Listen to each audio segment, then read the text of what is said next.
हिमालय की तलहटी में बसे एक छोटे से गांव नीलगिरी में एक आलीशान लेकिन अस्त व्यस्त हवेली थी।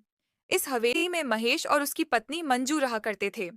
महेश एक सीधा साधा धार्मिक और कर्मठ व्यक्ति था, जबकि मंजू अपने रूप और धन के अहंकार में डूबी रहती थी।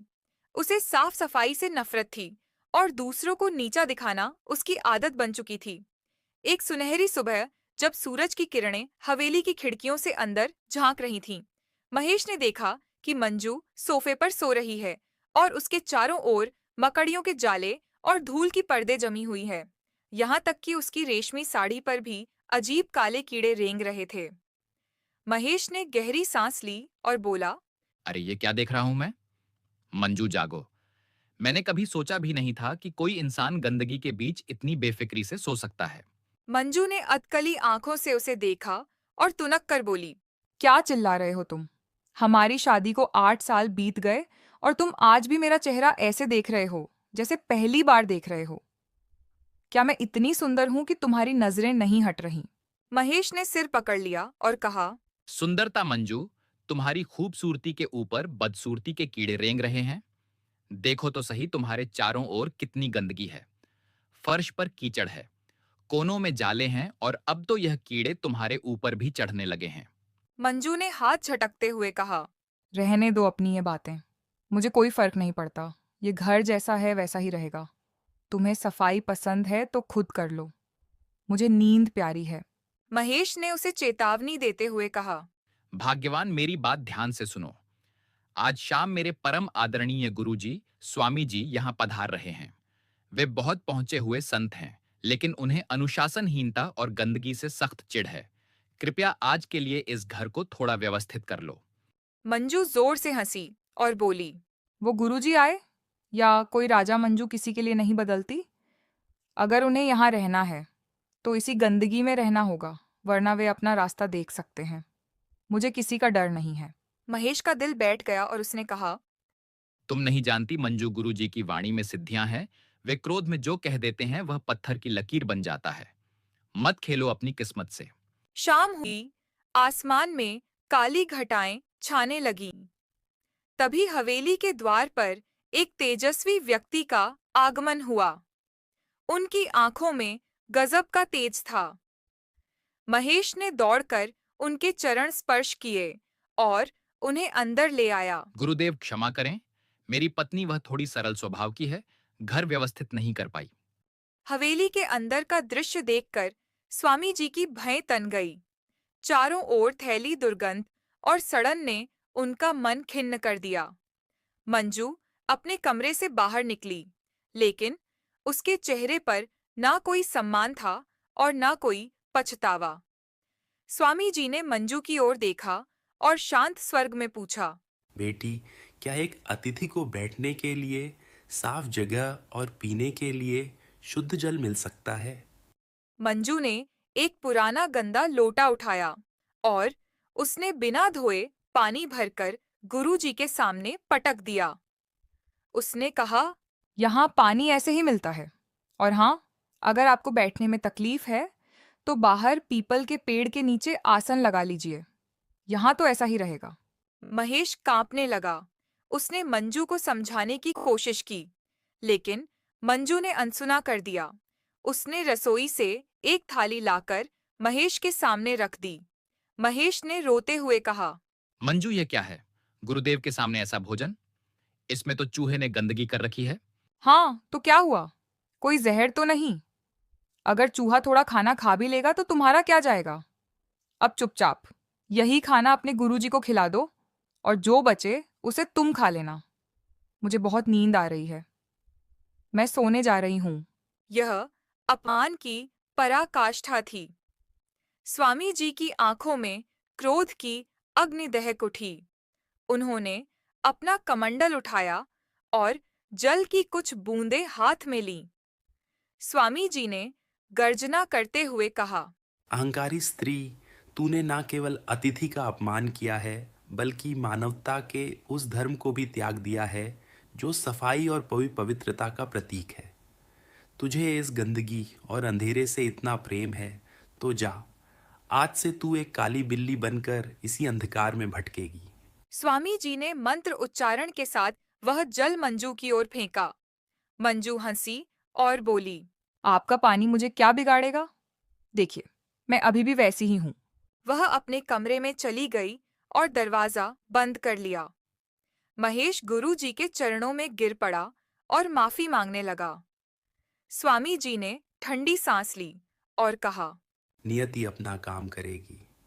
उसे अपनी गलती का एहसास तभी होगा जब वह अपनी वास्तविकता खो देगी। उस रात हवेली में अजीब सन्नाटा छा गया। महेश पूरी रात सो नहीं सका। आधी रात को उसे मंजू के कमरे से कुछ सरसराहट की आवाजें सुनाई दी। उसे लगा शायद वह सफाई कर रही होगी, लेकिन आवाजें किसी भारी चीज के रेंगने जैसी थीं। अगली सुबह जब महेश ने मंजू का कमरा खोला, तो उसकी छींक निकल गई। कमरे में मंजू नहीं थी। बिस्तर पर केवल उसकी साड़ी थी और फर्श पर एक विशाल डरावनी काली बिल्ली बैठी थी, जिसकी आंखें अजीब चमक रही थीं। महेश घबराकर गुरुजी के पास भागा। गुरुदेव, अनर्थ हो गया। मेरी पत्नी गायब है और उसके कमरे में एक भयानक जीव है। क्या यह आपकी माया है? गुरुदेव, वह भोली है, अज्ञानी है। कृपया उसे क्षमा कर दें। वह इस रूप में जी नहीं पाएगी। लोग उसे मार डालेंगे। महेश, अब मेरे बस के कुछ नहीं है। हम श्राप तो दे सकते हैं, लेकिन वापस नहीं ले सकते। अब मैं कुछ नहीं कर सकता। तुम जाओ यहाँ से। इधर मंजू, जो अब एक विशाल काली बिल्ली बन चुकी थी, बहुत डरी हुई थी। उसे भूख लगी थी, लेकिन वह रसोई तक नहीं जा पा रही थी। जब उसने शीशे में अपनी परछाई देखी, तो वह थर-थर कांपने लगी। उसके वह हाथ, जिन पर वह कीमती कंगन पहनती थी, अब पंजे बन चुके थे। उसका चेहरा, जिस पर उसे नाज था, अब वह एक डरावना बिल्ली का चेहरा बन चुका था। तभी हवेली के बाहर कुछ शोर सुनाई दिया। गांव के कुछ शिकारी और मजदूर हाथ में लाठियां और मशालें लेकर खड़े थे। उन्होंने खिड़की से उस विशाल काली बिल्ली को देखा। मंजू खिड़की के पास खड़ी थी। उसने देखा कि लोग उसे मारने के लिए आगे बढ़ रहे हैं। देखो, महेश की हवेली में कोई शैतानी जीव घुस आया। अगर यह बाहर निकल गया तो पूरे गांव में अशुभ फैल जाएगा। इसे मार डालो।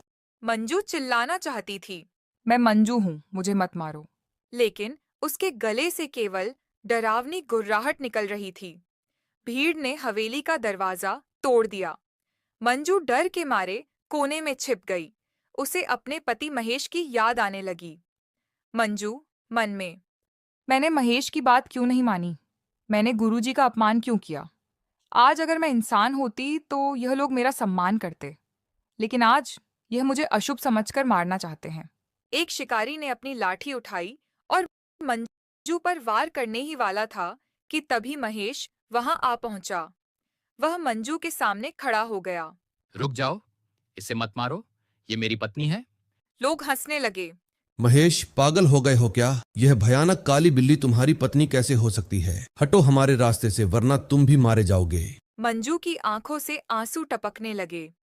उसने पहली बार महसूस किया कि एक इंसान का जीवन कितना अनमोल होता है और अहंकार कितनी बड़ी बीमारी होती है। उसने मन ही मन भगवान से प्रार्थना की। मंजू मन में, हे ईश्वर, मुझे एक मौका और दो। मैं अपनी पूरी जिंदगी सेवा और स्वच्छता में बिता दूंगी। मुझे इस नर्क से बचा लो। मैं हमेशा आपकी भक्ति करूंगी। तभी वहां कबीर साहिब जी प्रकट हुए। उनके आते ही भीड़ शांत हो गई। उन्होंने मंजू निखा की ओर देखा, जो अब अपनी गर्दन झुकाकर पश्चाताप की मुद्रा में थी। क्या तुम्हें अपनी भूल का एहसास हुआ? क्या तुम्हें समझ आया कि सुंदरता शरीर में नहीं, आचरण और पवित्रता में होती है? मंजू निखा ने अपने सिर को जमीन पर रगड़कर माफी मांगी। उसकी आंखों से आंसू गिर रहे थे। हे भगवान, मुझे माफ कर दीजिए। मुझे माफ कर दो माधव। मैंने तुम्हें बहुत दुख पहुंचाया। गुरुदेव, मुझे क्षमा करें। आपने मेरी आंखें खोल दी। तभी एक तेज रोशनी हुई और देखते ही देखते वह विशाल बिल्ली गायब हो गई और उसकी जगह मंझा अपने मानवीय रूप में प्रकट हुई। वह कांप रही थी और उसके कपड़े धूल से सन चुके थे, लेकिन उसकी आंखों में अब अहंकार की जगह विनम्रता थी। वह दौड़कर कबीर साहिब जी के चरणों में गिर पड़ी। गांव के लोग यह चमत्कार देखकर दंग रह गए। कबीर साहिब जी ने आशीर्वाद देते हुए कहा, याद रखना बेटी, जब जीव माता के गर्भ में होता है तो वह बहुत ही कष्टदायक स्थिति में होता है। उस दिन से नीलगिरी की वह हवेली बदल गई। सुलेखा ने खुद अपने हाथों से हवेली के कोने कोने को साफ किया। अब केवल अपने घर को ही नहीं, बल्कि वह बाहर गलियां और मंदिर मस्जिद को भी साफ रखती थी। माधव और सुलेखा का जीवन अब शांति से भर गया था। वह दोनों कबीर साहिब जी से नाम दीक्षा लेकर सद्भक्ति करने लगे। आज तुम वाकई दुनिया की सबसे खूबसूरत महिला लग रही हो। यह खूबसूरती बाहर की नहीं, अंदर की शांति की है। अब मुझे सफाई करने से डर नहीं लगता, क्योंकि मैंने अपने अंदर के अहंकार सफाई दिया है। और इस तरह से एक श्राप ने एक जीवन को उजाड़ने से बचाया।